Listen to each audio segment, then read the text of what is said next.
hürmetli qarindoshlar. Sharq Turkiston Surgundi hukumati televiziyasining xabarlar programmasini ko'rishinglarni qizg'in qarshi olamiz. 14 iyun Xalqaro jinoiy ishlar sud mahkamasining Xitoyning Sharq Turkistonda yurgizayotgan jinoyatini xalqaro sudda javobgarlikka tortishga mas'ul advokatlari Xitoyning jinoyatiga aloqador dalil isbotlarni tushundirish to'g'riligini chaqirdi.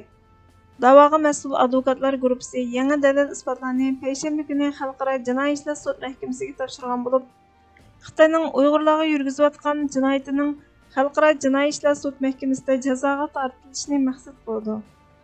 Da'voga mas'ul advokat Rodni Dekson muvaffaqiyat qozonishning muhimligini, erishmoqchi bo'lgan nishonga yetish uchun Xalqaro jinoiy ishlar sud mahkamasi bu deloni ochiq-oshkora tekshirishi, shikoyat qilishi, sudga tortishga tirishishi kerakligini, ularning kelgusida iz qo'g'lash aybnomasi bo'la oladiganligini, bir-birimizni qo'llash, ittifoqlashish, birlashishimizning kerakligini, bu ishni qachon g'alabalik oxirlashtirishning aniq emasligini, ammo izchillikni davomlashtirib, irodani bo'shashtirib qo'ymaganda bir kuni cho'qim g'alaba qozong'ili bo'ladiganligini, bu tur yil oxirida dalil isbotning yetarli bo'lmaganligi sababidan taftish jinoyatni tekshirish olib borolmaganligini, dalil isbot to'liq bo'lganda tekshirish ocha oladiganligini aytganligini, yanvardan tortib hozirgacha sudning ochilish sharoitini hozirlash uchun advokatlarning inchiklab tekshirish olib berib, dalil isbot to'plaganligini, jinoiy ishlar sud mahkamasining Uyg'urlarga qarata ishlangan jinoyatni tekshirishning Rohingya musulmonlarning ahvoliga o'xshaydiganligini,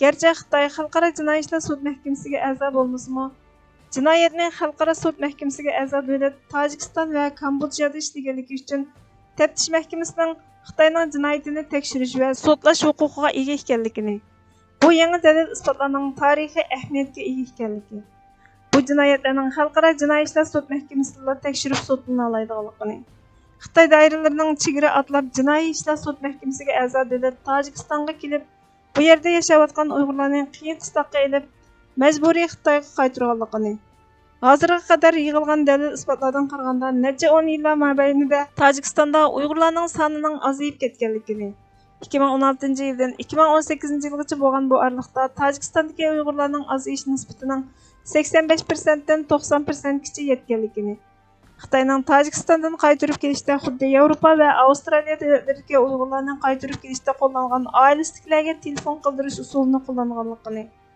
yana biri Tojikistondagi Xitoy elchixonasi Uyg'urlarning barliq hujjatlarini kontrol qilib olib, rasmiyatlarni qasddan bejirmagan va yoki kechiktirib bejirganligini, davomli konsulxonaga yig'ib olib so'roqqa tortganligini, rasmiyatlarni bejirolmaganlarni kichik guruhlarga bo'lib Xitoyga qaytarib kelgandan keyin sistemli turda qiynash, besim ishlatish, bosqinchilik qilish qatorliq dafsanchilik qilish usullarini qo'llanganligini, Xitoyning xalqaro sud mahkamasiga a'zo davlat Tojikiston chegarasini tamoman kontrol qilib olganligini, ya'ni Xitoy harbiy bazasining borligini, dalil isbot to'plashning davom qilayotganligini, texmi yangi dalil isbotlarga erishish uchun qadam bosqichliq tekshirish olib berilayotganligini, taftishning tekshirish etishga iltimos sunganligini, yangi dalil isbotlarning hayron qolarliq bir boyqash ekanligi, Xitoyning xalqaro jinoiy ishlar sud mahkamasiga a'zo davlatning chegarasida sodir qilayotgan qo'lga elish, majburiy yo'qotib etish, chegaradan qo'g'lab chiqarish qatorliq qilmishlarga yolg'iz xalqaro jinoiy ishlar sud mahkamasining boshqarish huquqining yetadiganligi va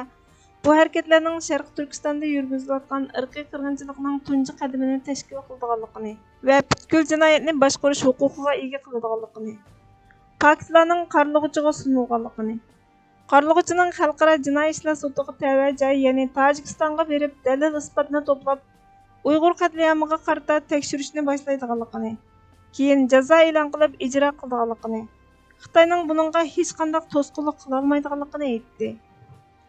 Advokat Rodni Dekson xalqaro jinoiy ishlar sud bilan Angliyada yechilgan Uyg'ur sudining farqini tushuntirib, xalq sudining Xitoyning Sharq Turkistonda yurgizayotgan jinoyatini faktlarga tayanib tekshirishni asos qilganligini, xalqaro jinoiy ishlar sudining Xitoyning sirtidagi xalqaro jinoiy ishlar sud mahkamasiga a'zo davlatlarning ichida Xitoy yurgizgan jinoyatlarni tekshirish orqali Xitoyning Sharq Turkistondagi jinoyatlarni tekshirishni asos qilganligini, Uyg'ur xalq sudining Xitoyning qonuniy jihatdan jazoga torta olmaydiganligini, ammo xalqaro sudning jinoyatni tekshirish, qonuniy hukm chiqarish va jazolash kuchiga ega ekanligini aytib, eng oxirida da'voning muvaffaqiyatli bo'lishi uchun fond ta'sis qilganligini, qo'llab-quvvatlashini umid qilganligini, dalil isbotlar bilan ta'minlashini talab qilganligini va ta'minlaguchining salohiyati va uchur maxfiyatligining saqlanganligini o'ttirib qo'ydi.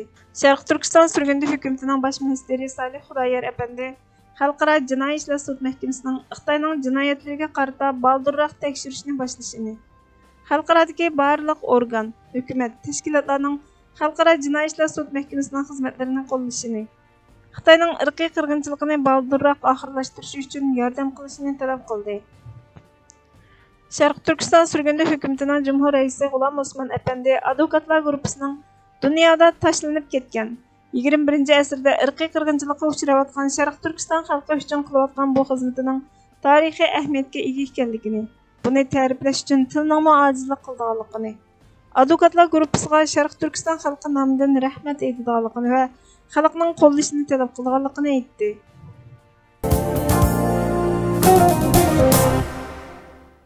Pakistan bosh ministri Imron Xon Xitoy bilan bo'lgan iqtisodiy munosabat sababidan Xitoyning Uyg'urlarga yurgizayotgan vahshiylikni ayblamaydiganligini aytdi. Birlashma agentlik davomli Xitoyning necha million Sharq Turkistonlikni terrorlik, ochqinlikqa qarshi turish bahonasi bilan jazo lagerlari va turmalarga qamab, sistemlik tajovuz, dafsandichilik, oilani parchalash, majburiy emgakka selishdak chekidan oshgan inson haqlari dafsandichiligini yurgizayotganligini xabar qilmoqda. Pakistan bosh ministri Imron Xon CBC xabar kanalining ziyoratini qabul qilganda Fransiya va Kanadadagi islom dushmanligini ayblab, 2007-yili Pokistondan Kanadaga ko'chib kelgan bir oila kishilari Kanadada o'chmanlik jinoyati bilan ayblangandan keyin qatnash vaqasida 4 odam qazo qilgan. 9 yoshli bir bola og'ir yaralangan ahvolga qarata oila suratini ko'rib Pokistonda hammalar hayron qoldi. Bundaq ailening nishon qilinishi Pokistonda cho'nqur ta'sir qo'zg'adi dedi. Imron Xonga nemishqa Xitoyning Uyg'ur va boshqa turkiy millatlarga qilayotgan dafsandichiligiga qarata e'tiroz bildirib, o'xshash maydon ifodalamaydiganligini so'ralganda, Pokistonning Xitoy bilan bo'lgan do'stona va iqtisodiy munosabatini tilga olib, bizning Xitoy bilan iqtisodiy munosabatimiz bor. Ular bizning qo'shnimiz. Biz qiyin ahvolda qolgan chog'larimizda ular bizga nihoyatda yaxshi muomala qildi. Biz Xitoy bilan har qanday masalani yepiq holatda so'zlashimiz. Biz andish qilgan masalalarni yepiq holatda muzokara qilindi, chunki Xitoy jamiyati shundoq. Biz ularni hurmatlaymiz degan.